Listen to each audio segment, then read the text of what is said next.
Veréis a mi siervo triunfar, exaltado, sumamente enaltecido, así como muchos se espantaban de él al verlo tan desfigurado, sin aspecto de persona, con una figura sin rasgos humanos, así asombrará a pueblos numerosos. Los reyes ante él cerrarán la boca al ver lo que nadie les contó, al descubrir lo que no habían oído. ¿Quién se fió de lo que decíamos? ¿A quién se reveló el poder del Señor? Fue creciendo ante el Señor como un brote, como raíz en tierra de secano, sin aspecto atrayente, sin lozanía, despreciado y rechazado por la gente, sometido a dolores, habituado al sufrimiento, ante el cual todos se tapan la cara. Lo despreciamos y no hicimos caso de él. De hecho, cargó con nuestros males, soportó nuestros dolores, y pensábamos que era castigado, herido por Dios y humillado, pero fue herido por nuestras faltas, triturado por nuestros pecados. Aguantó el castigo que nos salva, con sus heridas fuimos curados. Todos íbamos errantes como ovejas, cada cual por su propio camino, y el Señor cargó sobre él las culpas de todos nosotros. Era maltratado, humillado, pero él no abría su boca. Era como cordero arrastrado al sacrificio, como oveja que va a ser esquilada. Detenido, sin defensa ni juicio, ¿quién se ocupó de su suerte? Fue arrancado de la tierra de los vivos, herido por la rebeldía de mi pueblo. Dispusieron su tumba entre malvados, lo enterraron entre ricos. Aunque nunca cometió violencia, ni su boca profirió mentiras, el Señor quiso machacarlo con males, por entregar su vida como ofrenda expiatoria. Verá su descendencia, vivirá muchos años. Por su mano triunfará el designio del Señor. Después del sufrimiento, verá la luz. El justo se saciará de su conocimiento. Mi siervo hará justos a muchos, pues cargó con los pecados de ellos. Le daré a todos en posesión. Tendrá como botín una multitud, pues expuso su vida a la muerte y fue contado entre los rebeldes.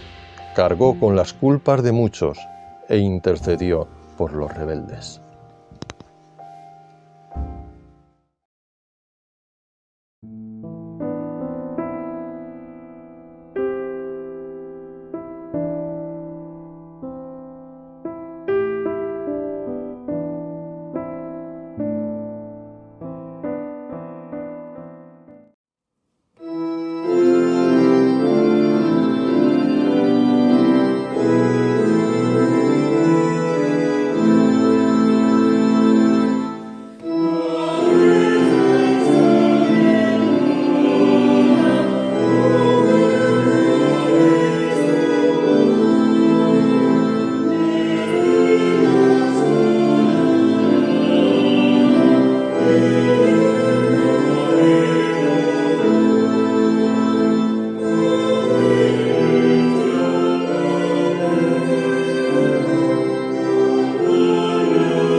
Después de orar, salió Jesús acompañado de sus discípulos.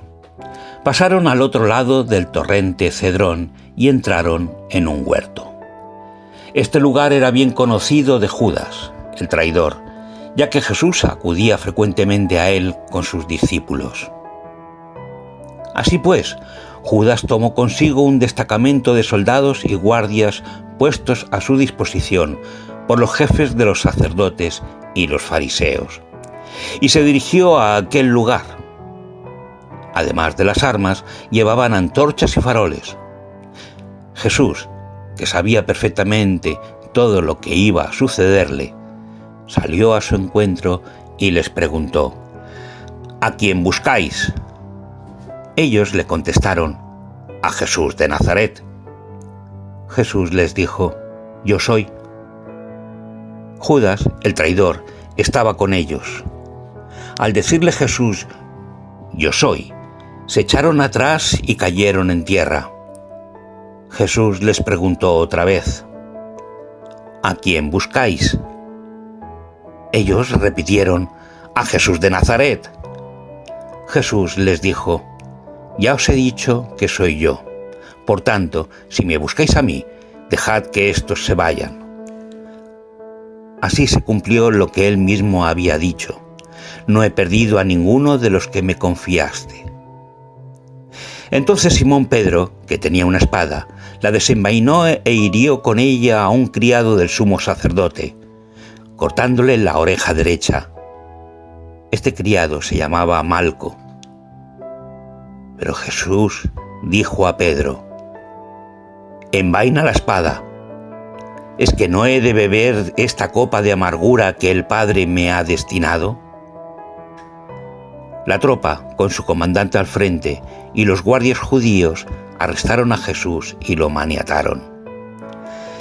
Llevaron primero a Jesús a casa de Anás, que era suegro de Caifás, el sumo sacerdote de aquel año. Este Caifás era el que había dado a los judíos aquel consejo: es conveniente que muera un solo hombre por el pueblo.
Simón Pedro y otro discípulo se fueron detrás de Jesús. Este discípulo, que era conocido del sumo sacerdote, entró al mismo tiempo que Jesús en la mansión del sumo sacerdote. Pedro, en cambio, tuvo que quedarse afuera, a la puerta, hasta que salió el otro discípulo, el conocido del sumo sacerdote. Habló con la portera y consiguió que lo dejaran entrar. Pero la criada, que hacía de portera, se fijó en Pedro y le preguntó: ¿No eres tú de los discípulos de ese hombre? Pedro contestó: No, no lo soy. Como hacía frío, los criados y los guardias habían encendido una hoguera y estaban allí de pie calentándose. También Pedro se quedó de pie junto a ellos, calentándose. El sumo sacerdote interrogó a Jesús sobre sus discípulos y sobre su enseñanza. Jesús le respondió: Yo he hablado siempre en público, a todo el mundo. He enseñado en las sinagogas y en el templo, donde se reúnen todos los judíos. No he enseñado nada clandestinamente. ¿A qué viene este interrogatorio? Pregunta a mis oyentes, ellos te informarán sobre lo que he dicho. Al oír esta respuesta, uno de los guardias que estaban junto a Jesús le dio una bofetada al tiempo que lo increpaba. ¿Cómo te atreves a contestar así al sumo sacerdote? Jesús le replicó, si he hablado mal, demuéstrame en qué, pero si he hablado bien, ¿por qué me pegas? Entonces Anás envió a Jesús atado a Caifás, el sumo sacerdote, mientras Simón Pedro seguía allí de pie calentándose. Y alguien le preguntó, ¿no eres tú también uno de los discípulos de ese hombre? Pedro lo negó diciendo, no lo soy. Pero uno de los criados del sumo sacerdote, pariente de aquel a quien Pedro cortó la oreja, le replicó, ¿cómo que no? Yo mismo te vi en el huerto con él. Pedro volvió a negarlo y en aquel momento cantó un gallo.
Condujeron a Jesús de casa de Caifás al palacio del gobernador. Era muy de mañana. Los judíos no entraron en el palacio para no contraer una impureza legal que les habría impedido participar en la cena de Pascua. Por eso tuvo que salir Pilato para preguntarles, ¿de qué acusáis a este hombre? Ellos le contestaron, si no fuese un criminal, no te lo habríamos entregado. Pilato les dijo, muy bien, lleváoslo y juzgadlo según vuestra ley. Los judíos replicaron, nosotros no tenemos autoridad para dar muerte a nadie. Y es que tenía que cumplirse lo que Jesús había anunciado sobre la clase de muerte que iba a sufrir. Entonces Pilato volvió a entrar en su palacio. Mandó traer a Jesús y le preguntó, ¿eres tú el rey de los judíos? Contestó Jesús, ¿me haces esa pregunta por tu cuenta o te la han sugerido otros? Pilato replicó, ¿acaso soy yo judío? Son los de tu propia nación y los jefes de los sacerdotes los que te han entregado a mí. ¿qué es lo que has hecho? Jesús respondió: mi reino no es de este mundo. Si lo fuera, mis servidores habrían luchado para librarme de los judíos. Pero no, mi reino no es de este mundo. Pilato insistió: entonces, ¿eres rey? Jesús le respondió: soy rey, como tú dices. Y mi misión consiste en dar testimonio de la verdad. Precisamente para eso nací, y para eso vine al mundo. Todo el que ama la verdad escucha mi voz. Pilato repuso: ¿y qué es la verdad? Dicho esto, Pilato salió de nuevo y dijo a los judíos: yo no encuentro delito alguno en este hombre, pero como tenéis costumbre de que durante la fiesta de la Pascua os ponga en libertad a un preso, ¿queréis que deje en libertad al rey de los judíos? Ellos, entonces, se pusieron de nuevo a gritar: no, a ese no, deja en libertad a Barabás. El tal Barabás era un bandido.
Así pues, Pilato se hizo cargo del asunto y mandó que azotaran a Jesús. Los soldados trenzaron una corona de espinas y se la pusieron en la cabeza. Le echaron también sobre los hombros un manto de púrpura y acercándose a él decían: «¡Viva el rey de los judíos!» y le daban bofetadas. Salió de nuevo Pilato y les dijo: «Mirad, os lo voy a presentar para dejar claro que no encuentro delito alguno en él».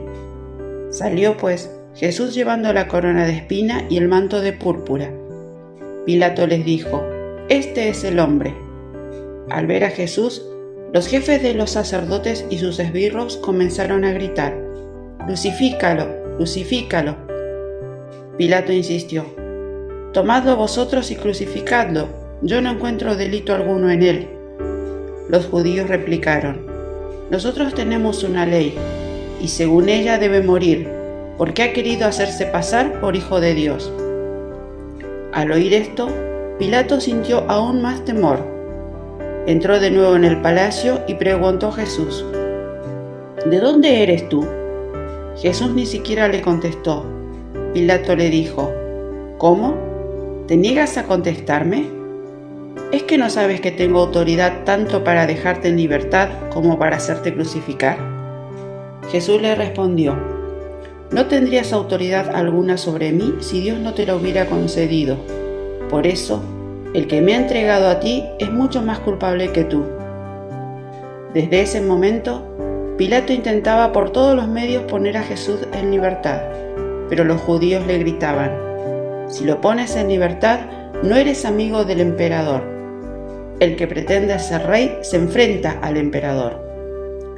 Al oír esto, Pilato mandó sacar fuera a Jesús y se sentó en el tribunal, en el lugar conocido con el nombre de Enlosado, que en la lengua de los judíos se llama Gábata.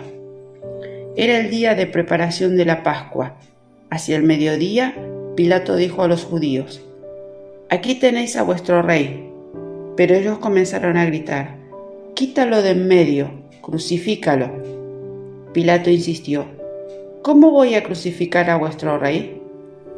Pero los jefes de los sacerdotes replicaron: «Nuestro único rey es el emperador romano».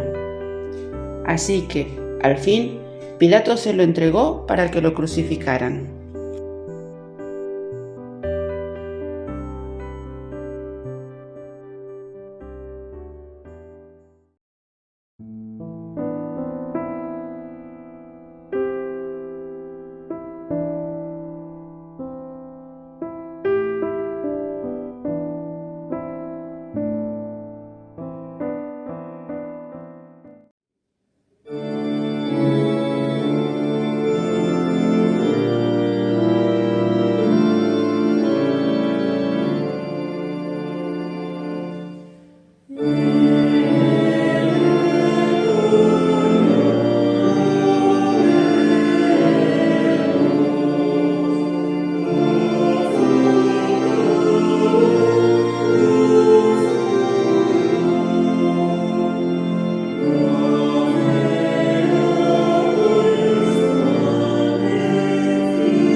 Tomaron pues a Jesús, que cargando con su propia cruz, se encaminó hacia el llamado lugar de la calavera, que en la lengua de los judíos se conoce como Gólgota.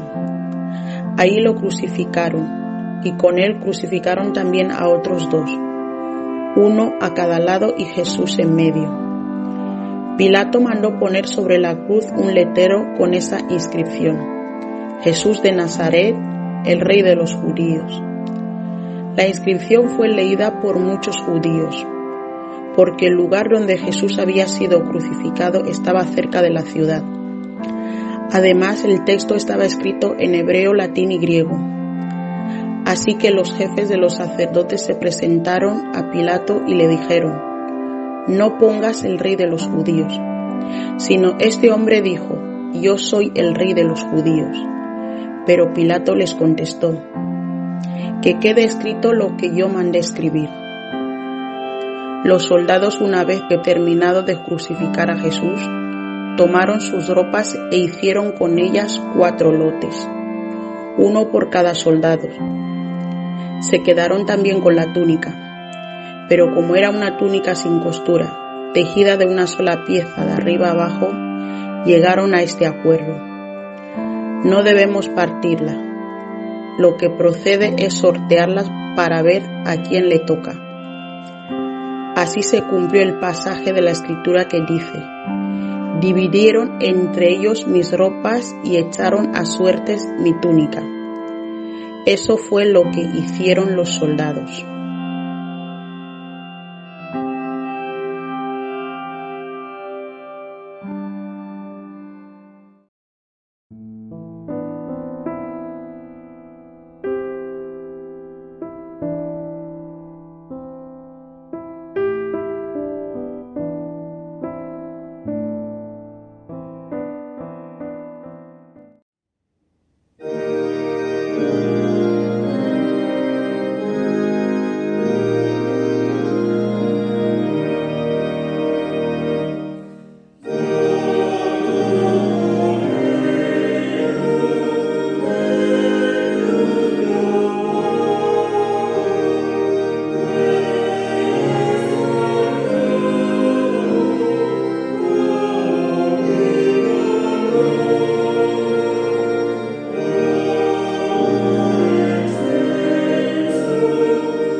Junto a la cruz de Jesús estaban su madre, María, la mujer de Cleofás, que era hermana de su madre, y María Magdalena. Jesús, al ver a su madre y junto a ella al discípulo a quien tanto quería, dijo a su madre: «Mujer, ahí tienes a tu hijo». Después dijo al discípulo: «Ahí tienes a tu madre». Y desde aquel momento el discípulo la acogió en su casa. Después de esto, plenamente consciente de que todo había llegado a su fin, para que se cumpliese la escritura, Jesús exclamó: «Tengo sed». Empaparon una esponja en vinagre, la colocaron en la punta de una caña de hisopo y se la acercaron a la boca. Jesús probó el vinagre y dijo: «Todo está cumplido». Inclinó entonces la cabeza y expiró.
Era el día de preparación y los judíos no querían que los cuerpos de los ajusticiados quedaran en la cruz aquel sábado, porque en él se celebraba una fiesta muy solemne. Por eso pidieron a Pilato que ordenara quebrar las piernas a los crucificados y retirarlos de allí. Fueron los soldados y quebraron las piernas de los que habían sido crucificados con Jesús. Pero cuando se acercaron a Jesús al comprobar que ya había muerto, no le quebraron las piernas, sino que uno de los soldados le abrió el costado de una lanzada, y al punto brotó sangre y agua. El que lo vio da testimonio de ello, y su testimonio es verdadero, y está seguro que habla con verdad, para que también vosotros creáis. Porque todo esto ocurrió para que se cumpliera la escritura que dice: no le quebraron ningún hueso. Y también la otra escritura que dice: mirarán al que traspasaron. Después de esto, José de Arimatea, que era discípulo de Jesús, aunque lo mantenía en secreto por miedo a los judíos, solicitó a Pilato el permiso para hacerse cargo del cuerpo de Jesús. Pilato se lo concedió y él se hizo cargo del cuerpo. También vino Nicodemo, el que con anterioridad había ido de noche a entrevistarse con Jesús, trayendo unas 100 libras de una mezcla de mirra y aloe. Entre ambos se llevaron el cuerpo de Jesús y lo envolvieron con vendas de lino, bien empapadas en los aromas, según la costumbre de los judíos para sepultar a sus muertos. Cerca del lugar donde estaba Jesús había un huerto, y en el huerto un sepulcro nuevo en el que nadie había sido sepultado.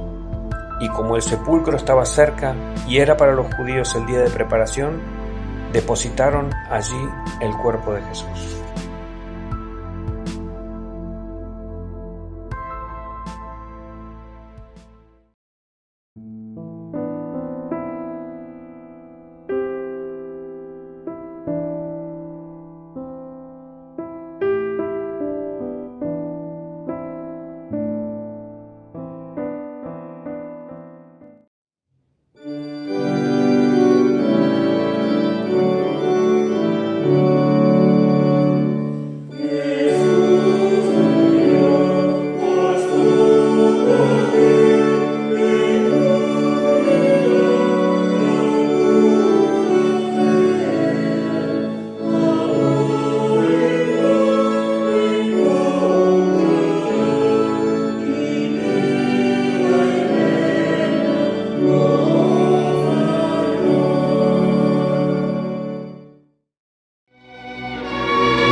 Queridos hermanos, queridas hermanas, Jesús ha muerto. Parece que los que se niegan a perder sus privilegios y sus puestos de poder se han salido con la suya. Y Jesús ha sido acusado, juzgado, condenado y finalmente ejecutado. Nunca nos cansaremos de repetir que Jesús se entregó. Sí, es verdad que fue Judas, con su gesto, quien lo señaló y propició a los soldados que apresaran a quien él había llamado maestro. Es cierto que fue Judas el que, bajo pago, facilitó el apresamiento de Jesús. Pero no es menos cierto que Jesús pudo haberlo evitado. Pudo cambiar el rumbo de su viaje y no acercarse a Jerusalén, el centro del poder de los sacerdotes y escribas, el feudo de los fariseos y sede del gobierno títere de Herodes. Podía haber hecho caso a sus discípulos cuando en muchas ocasiones le aconsejaron que se quedaran a las orillas del lago, donde la gente se agolpaba para escucharle y le llevaban sus enfermos y trastornados para que con su palabra y su toque los sanara y los liberara de los demonios. Jesús allí gozaba de fama. respeto, reputación. Si él se hubiera quedado en los alrededores del lago que ellos llamaban el Mar de Galilea, otro final habría tenido esta historia. Allí Jesús hizo multitud de milagros y la gente se agolpaba por donde pasaba, en cantidades tales que, según nos cuenta el relato bíblico, para llevarle un paralítico tuvieron que hacer un agujero en el techo de la casa donde Jesús estaba. Allí no habrían podido apresarle, y mucho menos acusarle con infamias y mentiras. Pero Jesús abandonó el lugar de confort, su entorno seguro, y se encaminó hacia Jerusalén, porque allí debía seguir la encomienda que el Padre le había conferido. Es allí donde tenía que seguir dando razón de su ministerio. Jesús fue a Jerusalén y allí fue apresado por ser fiel al llamamiento de Dios y por aceptar las consecuencias de esa fidelidad al Padre. Jesús fue acusado y apresado porque venció la tentación del abandono y afrontó las consecuencias de sus palabras y actos. Las consecuencias de rescatar la dignidad de las mujeres y mostrarlo en la conversación con la mujer samaritana, o sanando un sábado y en la sinagoga a la mujer encorvada. Sí, las consecuencias de no aceptar que hubiera hombres y mujeres segregados y condenados a ser muertos en vida, apartados por completo de la convivencia en la comunidad, y mostrarlo delante de todos, tocando y sanando a hombres y mujeres leprosos. Sí, las consecuencias de enseñar que los gestos de generosidad en favor de otros nunca son gestos vacíos y estériles, y mostrarlo alimentando una gran multitud a partir de unos pocos panes y peces aportados por un muchacho que ofreció su almuerzo del día. Jesús fue apresado y acusado por afrontar las consecuencias de proclamar que la muerte no era el destino de la humanidad y mostrarlo llamando a Lázaro de la tumba y levantando a la hija de Jairo de su lecho de muerte. Afrontar las consecuencias de negarse a sentarse en el trono del poder, sino hacer de su vida una práctica de entrega a los demás, manifestando su confianza en el poder ilimitado de Dios en toda circunstancia y situación. Jesús entregó su vida sin reservarse nada para sí. Entregó su vida para mostrar y hacer realidad delante de todos que la voluntad de Dios no es la muerte ni el castigo, ni siquiera la de aquellos pecadores que la ortodoxia religiosa habían decretado que eran merecedores de recibir la pena máxima. Recordemos el juicio a la mujer encontrada en la acción misma del adulterio. La muerte de Jesús fue el pago a sus palabras de vida, a sus muestras del perdón de Dios y la redención del pecador. Y cuando decimos que la muerte de Jesús nos libra de nuestra propia muerte, tenemos razón si con ello queremos resaltar y proclamar que su muerte fue la muestra máxima de su entrega, su propia vida. Pero no la tendremos si con ello queremos afirmar que fue un sacrificio expiatorio, un sacrificio decretado por un Dios lejano, todopoderoso, enfadado con la humanidad y que lo exigió para calmar su ira y no mostrar toda su fuerza destruyendo a esta humanidad que le había defraudado.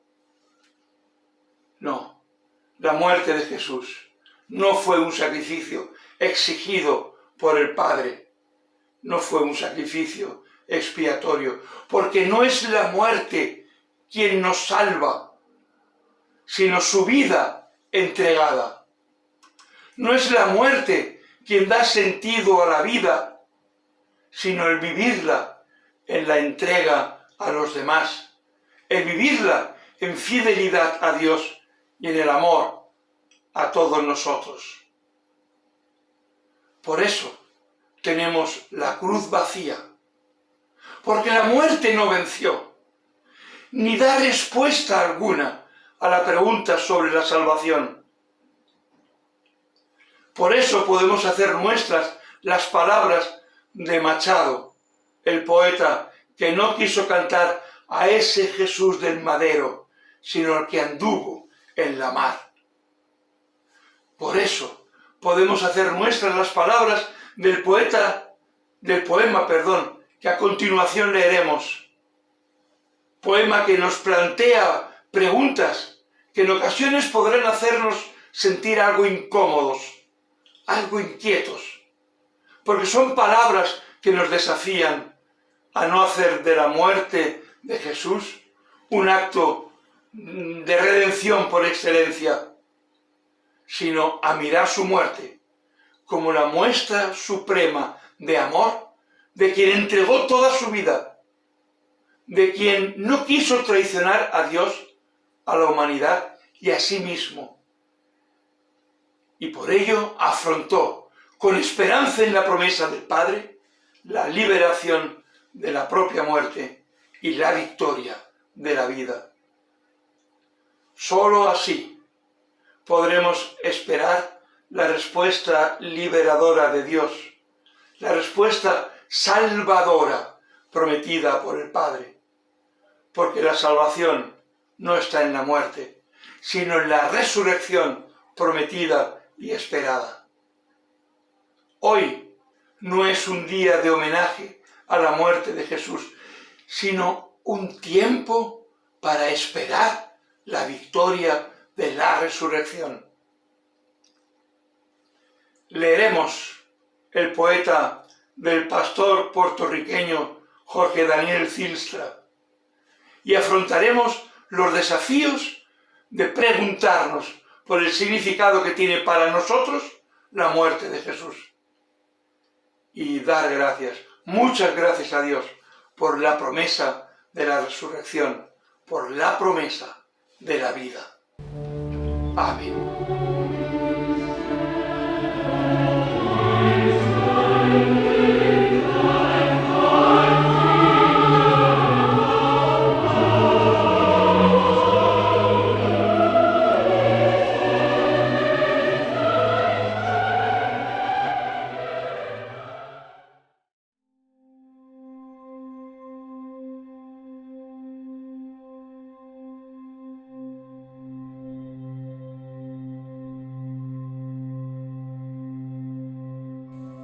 No celebramos la muerte, celebramos la vida.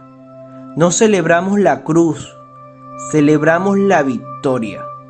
No celebramos ausencias, celebramos su presencia. No celebramos lo que pudo ser, celebramos lo que será.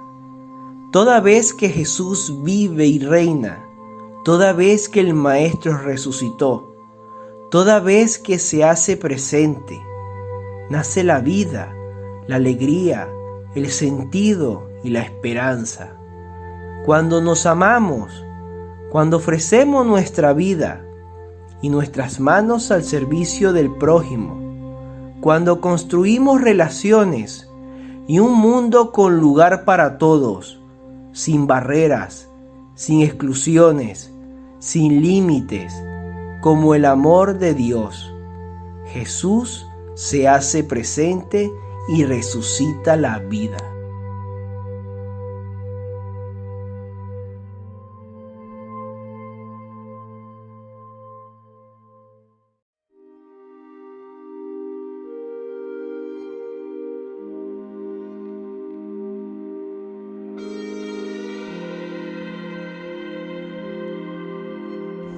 Que Dios nos resucite de todas las situaciones, sentimientos e historias que nos sepultan en el imperio de la muerte. Que Jesucristo nos traiga la vida y la esperanza y se revele en el jardín de nuestros anhelos y compromisos. Y que el Espíritu Santo nos impulse y nos guíe a caminar junto a sus hijos e hijas las sendas de Cristo en el mundo, para que tu reino llegue pronto. Recibamos la bendición del resucitado, en el nombre del Padre, del Hijo y del Espíritu Santo. Amén.